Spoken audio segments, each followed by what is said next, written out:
Will Biden get the final say over a controversial crypto accounting rule? Critics of SAB 121, introduced in March 2022, have called the rule obscure, a diktat, and a pernicious weed. A little-known rule proposed by the U.S. Securities and Exchange Commission second that is disliked by vast numbers of the finance firms, particularly banks, and vehemently opposed by the majority of the crypto industry is essentially getting revived by President Joseph Biden. This is an excerpt from the Node newsletter, a daily roundup of the most pivotal crypto news on CoinDesk and beyond. You can subscribe to get the full newsletter here. The House on Wednesday approved a decision to overturn the second staff accounting bulletin SAB 121 in a majority vote. In the normal course of events, the measure would then move to the Senate, but in an unexpected twist, Biden has warned he will veto the bill. This move makes such little sense that it's highly likely the White House doesn't even understand the issues at stake and is just going along with a certain limited and unreasonably biased yet influential faction. Noelle Acheson, author of the Crypto is Macro Now Market Research newsletter, said on X.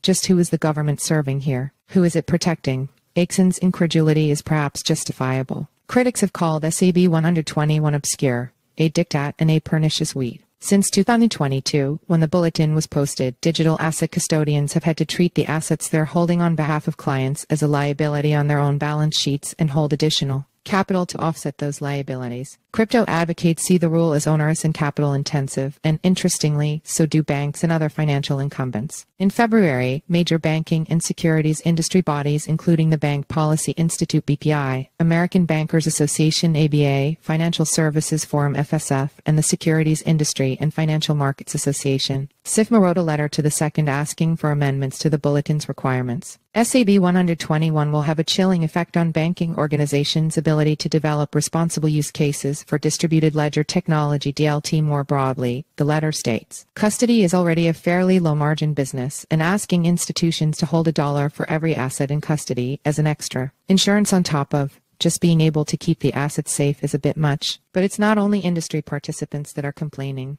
In 2022, the U.S. Government Accountability Office GAO investigated SAB 121 and found that the measure warranted a congressional review because they skipped over the necessary public review and comment periods. In other words, the second tried to pass off a rule as a lowly memo. This argument was then picked up by Sen. Cynthia Lummis RYO, and Reps. Wiley Nickel DN, C. and Mike Flood Arnab, who posted matching resolutions to revoke the rule. The second issued SAB 121 without conferring with prudential regulators despite the accounting standards' effects on financial institutions' treatment of custodial assets, and the second issued SAB 121 without going through the notice and comment process, Rep. Flood said at the time. In the face of overreach by a regulator, it is the role of Congress to serve as a check. House Financial Services Committee Chair Patrick McHenry RN, C. also picked up the baton to criticize an overzealous second, saying because they called it staff guidance, the second could avoid public comment and the rulemaking process governed by the Administrative Procedure Act, or APA. It was Flood and Nichols' bill that Biden threatened to veto, in what is being seen as a promise to back second Chairman Gary Gensler. Limiting the second's ability to maintain a comprehensive and effective financial regulatory framework for crypto assets would introduce substantial financial instability and market uncertainty, the Biden administration wrote in a Wednesday statement. See also, House votes to erase second crypto policy while President Biden vows veto SABs are not enforceable securities law, but instead guidance for both industry participants and the second itself when making legal interpretations, though they do not reflect consensus among the second's 5 commissioners. They also generally do not go through a review process, which was the problem at hand.